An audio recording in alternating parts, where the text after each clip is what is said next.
Hi friends, എല്ലാവർക്കും സുഖമാണെന്ന് വിശ്വസിക്കുന്നു. ഇന്ന് ഞാൻ ഉണ്ടാക്കാൻ പോകുന്നത് സോഫ്റ്റ് വട്ടയപ്പം എങ്ങനെ ഉണ്ടാക്കാമെന്നുള്ളതാണ്. അതിനായിട്ട് ഞാനിവിടെ 2 കപ്പ് പച്ചരി ഒരു 4-5 മണിക്കൂർ വെള്ളത്തിൽ കുതിർത്തതിന് ശേഷം കഴുകി വാരിയെടുത്തതാ. ഇത് ഇഡലി റൈസാ ഞാൻ എടുത്തേക്കുന്നത്. നമ്മൾ സാധാരണ ഈ ദോശ ഇഡലിയൊക്കെ ഉണ്ടാക്കുന്നത് ഇഡലി റൈസ് എന്ന് പറഞ്ഞേ. അത് 2 കപ്പ് ഉണ്ട്. ഇതൊരു 4-5 മണിക്കൂർ വെള്ളത്തിയിട്ട് കുതിർത്ത് കഴുകി വാരിയെടുത്തതാ. ഇതിലേക്ക് 1 കപ്പ് തേങ്ങ. ഞാനിവിടെ ചോറിന് പകരം വെള്ള അവില അരയ്ക്കുന്നത്. ഇതൊരു 1/2 കപ്പ് ഞാൻ കഴുകി വാരി എടുത്ത അവിലാണ്, വെള്ള അവില്. പിന്നെ നമുക്ക് ഇതിലോട്ട് ഈസ്റ്റ് വേണം. ഈസ്റ്റ് ഞാനിപ്പം ഒരു 1/2 ടീസ്പൂൺ ഈസ്റ്റാ ചേർക്കും. ഇത് കണ്ടില്ല, തരി പോലെ കുഞ്ഞ് ഈസ്റ്റ്. അതുകൊണ്ട് നമുക്ക് അരിക്കകത്തിട്ട് അരയ്ക്കാം. ഇതിനേക്കാൾ വലിയ ഈസ്റ്റ് ആണെങ്കിൽ നമ്മള് ചെറിയ ഇളം ചൂട് വെള്ളത്തിലിട്ട് കുറച്ചു നേരം കുതിരാൻ വെക്കണം. അതിൻ്റെ കൂടെ 1 ടേബിൾ സ്പൂൺ പഞ്ചസാരയും കൂടെ ഇട്ട് കുതിരാൻ വെക്കണം. ഇതിപ്പം പെട്ടെന്ന് അരഞ്ഞു കിട്ടും, അരിയേണ്ട ആവശ്യമില്ല. അതുകൊണ്ട് നമുക്ക് ഈ അരിയുടെ കൂടെ അരച്ചെടുക്കാം. പിന്നെ ആവശ്യത്തിനുള്ള മധുരം വേണം. മധുരമൊക്കെ നമുക്ക് ഉണ്ടാക്കാൻ നേരം ചേർക്കാം. ഓരോരുത്തരുടെ മധുരത്തിന് അനുസരിച്ച് മധുരം ചേർക്കാം. 1/2 കപ്പ് ആണെങ്കിൽ 1/2 കപ്പ്, മധുരം എത്രയാന്ന് വെച്ചാൽ അതനുസരിച്ച് ചേർക്കാം. കുറച്ചരി ഞാൻ ഇവിടെ ഈ മിക്സിയുടെ ജാറിലിട്ട് നമുക്ക് കപ്പി കാച്ചണം. ഞാൻ ഇതൊന്ന് കുറച്ചരിയായിട്ടുള്ളൂ. ഇതൊന്ന് ഇച്ചിരി ഒന്ന് അരച്ചെടുക്കട്ടെ, കുറച്ച് വെള്ളം ചേർത്ത്. ഇതിപ്പോ ഞാൻ അരച്ചെടുത്തിട്ടുണ്ട്. അത് ഞാൻ കുറച്ച് മതി, ഒരു 1/2 കപ്പോളം. ഇതിന് കുറച്ചുകൂടെ വെള്ളം ഒഴിച്ച് നമുക്ക് കപ്പി കാച്ചണം.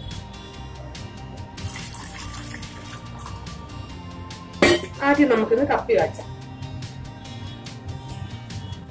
ഇത് ഞാൻ കപ്പി കാച്ചാൻ വെച്ചിട്ടുണ്ട്. കപ്പി കാച്ചുമ്പോൾ നമ്മൾ ചെറു തീരിട്ട് ഇങ്ങനെ ഇളക്കി കൊടുത്തോണ്ടേ ഇരിക്കണം, അല്ലെങ്കിൽ അത് അടിയിലും പിടിക്കും, കട്ടയായിട്ടിരിക്കും. ഇത് വേവത്തില്ല മാവ്.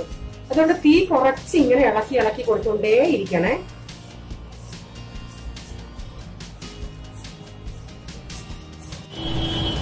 ഇതിപ്പോ കുറുകി വരാൻ തുടങ്ങിയിട്ടുണ്ട്. കണ്ട കട്ടിയായി. ഇനി നന്നായി ഇളക്കി കൊടുത്തോണ്ടേ ഇരിക്കണേ. ഏറ്റവും തീ കുറച്ചാ ഞാൻ വെച്ചേക്കുന്നത്.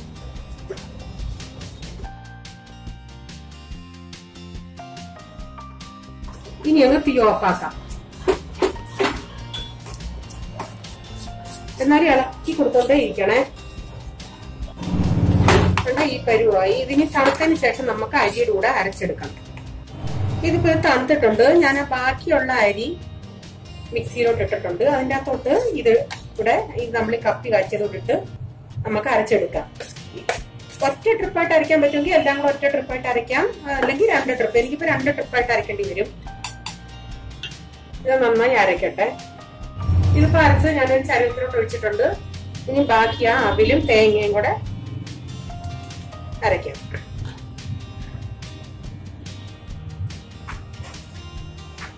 ഇത് 1 ടേബിൾ സ്പൂൺ പഞ്ചസാര ഞാനിപ്പോ ചേർക്കുന്നു.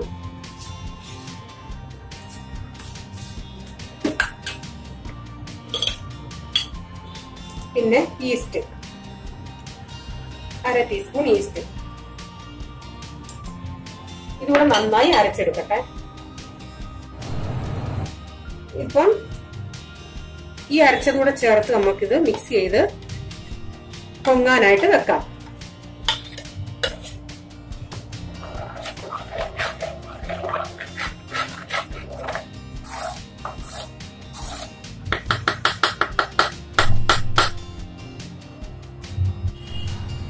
ഇപ്പൊ മാവ് നന്നായി പൊന്തി വന്നിട്ടുണ്ട്.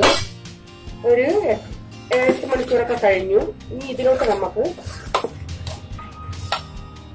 ഞാൻ 1 ടേബിൾ സ്പൂൺ ഏലക്ക പൊടിച്ചത്, കുറച്ച് ഉപ്പ് ചേർത്ത് കൊടുക്കാം.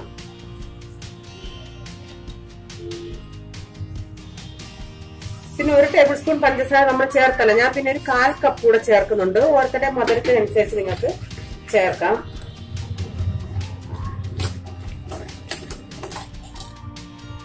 പിന്നെ ഏലക്ക പൊടിച്ചതും 1 ടേബിൾ സ്പൂണോളം. പിന്നെ കുറച്ച് ഉണക്കമുന്തിരിങ്ങ എടുത്തിട്ടുണ്ട്. ഞാൻ ഉണക്കമുന്തിരിങ്ങ മാത്രമേ ഇടുന്നുള്ളൂ. അത് ഞാൻ ഒരെണ്ണത്തിനേ ഇടുന്നുള്ളൂ, എനിക്ക് വീഡിയോ എടുക്കാൻ വേണ്ടി. ഇവിടെ അത് ഇടുന്നത് ഇഷ്ടമല്ല. ഇതിൽ പിന്നെ അണ്ടിപ്പരിപ്പ് വേണമെങ്കിൽ അതും വറുത്തിടാമേ.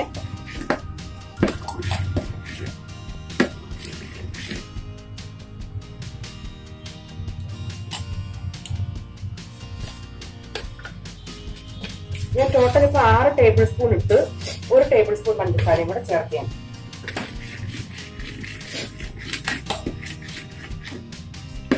ഇനി മുന്തിരിങ്ങ നെയ്യിൽ വറുത്തെടുക്കാം. നെയ്യ് ഇപ്പം ചൂടായിട്ടുണ്ട്. അതിലോട്ട് ഈ മുന്തിരിങ്ങ ഇട്ട് കൊടുക്കുക.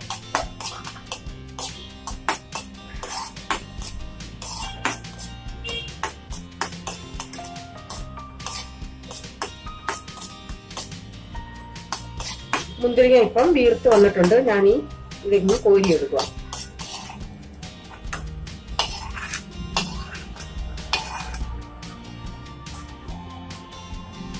ഞാനിപ്പോ ഇതുപോലൊരു പ്ലേറ്റിലാണ് ഉണ്ടാക്കുന്നത്. ഞാൻ അതിൻ്റെ അകത്ത് എണ്ണ തടവി വെച്ചിട്ടുണ്ട്.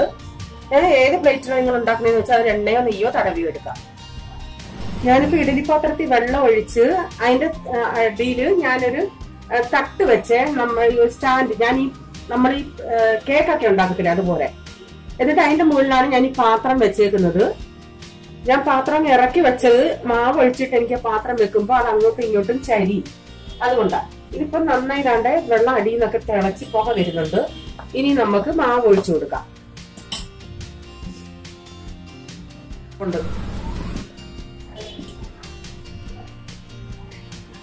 ഈ പാത്രത്തിനൊരു അരപ്പാത്രം നമുക്ക് മാവ് ഒഴിക്കണം.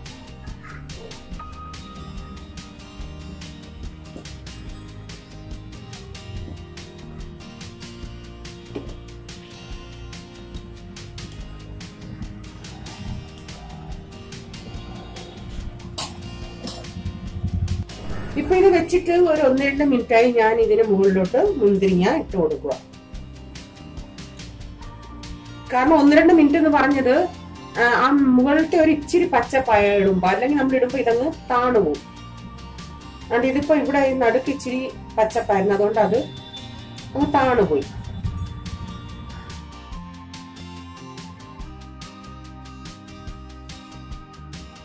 ഇനി ഇത് അടച്ചു വെച്ചൊരു 10-15 മിനിറ്റ് നമുക്ക് സ്റ്റീം ചെയ്തെടുക്കാം. ഇതിനി തണുത്തിട്ടുണ്ട്. നമുക്കിത് പ്ലേറ്റിൽ നിന്ന് എടുക്കാം. ഞാൻ പാത്രത്തിൽ നിന്ന് അത് വെന്തത് എടുത്ത് അത് റെക്കോർഡ് ആയില്ല. നമ്മൾ സാധാരണ കേക്ക് നോക്കുന്നത് പോലെ ടൂത്ത് പിക്ക് ഇട്ട് നോക്കിയാൽ മതി. ഒരു 10-15 മിനിറ്റ് കഴിഞ്ഞ് അന്നേരം അത് ഡ്രൈ ആയിട്ട് വരുമ്പം വെന്തെന്നർത്ഥം. അങ്ങനെ ആകുമ്പം അങ്ങനെ എടുത്താൽ മതി.